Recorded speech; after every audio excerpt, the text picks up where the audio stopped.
अस्सलाम वालेकुम। आज शुगर का नुस्खा दे रहा हूँ। जिसको शुगर हाई है और उससे कमजोरी आ चुकी है, कुव्वत मर्द में भी कमजोर है, शुगर की वजह से आप बिल्कुल ख़त्म हो चुके हैं, नील हो चुके हैं, तो नुस्खा मैं दे रहा हूँ। कुश्ता शंख, शंख आप ले लें, साफ शुद्ध कर लें, उसको 20 किलो की आँच दें। पहली आँच में कुश्ता हो जाएगा, उसकी पिसाई कर लें। ये कुश्ता शंख है।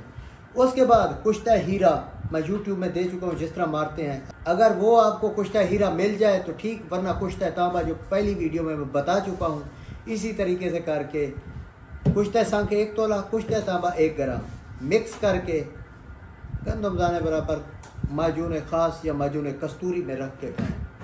आप बेतहाशा रिजल्ट, कुव्वत मर्दमी भी फाल, शुगर भी आपकी डाउन लेवल पे आ जाएगी। अल्हम्दुलिल्लाह बहुत सारे नताइज हैं। इंतहा का कीमती ये नुस्खा है। जैसे कि मेरे यूट्यूब में आप पहले देखें, इस तरह के कुश्ते मैं बना चुका हूँ, आप सर्च कर सकते हैं। शुक्रिया, अल्लाह हाफिज़।